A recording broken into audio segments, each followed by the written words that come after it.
Hello, statistics students. Just like in our last chapter and even in the one on confidence intervals, we started in this chapter comparing two means, assuming we knew the population sigmas. Then we did it assuming we didn't know the population sigmas. Then in this chapter, we threw in an extra, what if the two samples are dependent? Like we did a matched pairs experimental design. And then we're right back on track now with proportions.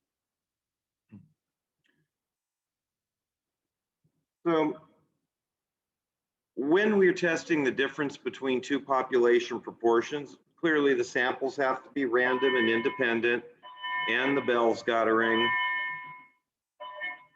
And these conditions have to be met. You might say, whoa, what is P bar and Q bar? Let's talk about that. Also, I have a note down here, make the correction if we're still using the FRL text that we're using when I make this video. On page 448, we got to change those NP and NQs greater than 5 to 10. So what are P bar and Q bar? Well, let's say that we have two populations. And population 1 has a proportion of 6/10, whatever it is we're measuring. Population 2 has a proportion of 6/10.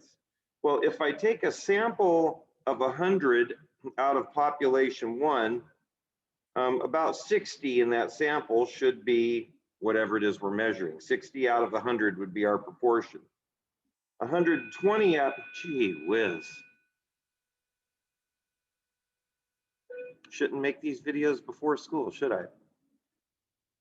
So if we take a sample of 200 out of here, 6/10 of 200 is going to be 120. So our proportion here is 120 out of 200. Well, if we add those together, combine those two samples, we're going to get 180 out of 300, which is 6/10. And that is our P bar, where we combine our two samples together. Why on earth would we do that? Well, here's why. If P1 equals P2, if these two proportions are the same, then you could mix these two populations together and you'd still have a big proportion of 0.6. So it would be like I'd have one big population and I just drew two different samples of it. In my example, a first sample of 100 and then a second sample of 200. So you combine the two samples together. In this case, by combining them together, you're combining the number of successes divided by the total sample sizes.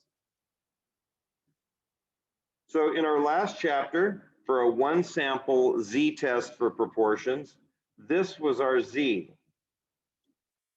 This chapter, doing a two sample Z test for proportions, well, we're finding the difference between the proportions and usually comparing that to 0, unless you think that this proportion is 2/10 greater than that proportion.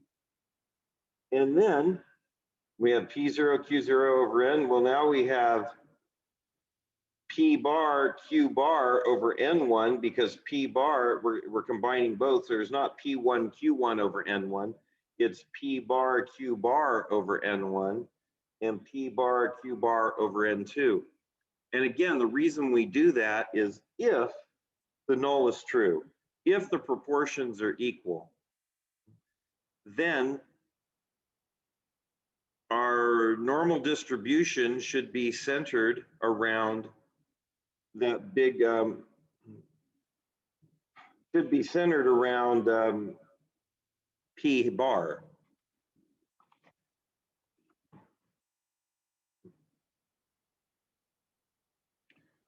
So here are our hypotheses.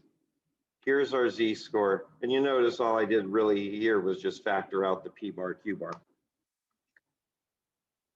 So on page 449 of our current text, there's a sample problem. Lots of good notes. I encourage you to go through this problem. Make sure that you get the same number here as I do, because some folks are having problems entering this data into the computers or into their calculators. So make sure that you can punch this in and get the correct answer. Make sure you understand why we're using a Z statistic and Z critical. Make sure you understand why Z critical is 1.96.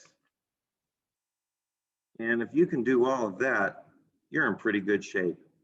So that's enough for this lesson. Have a great day.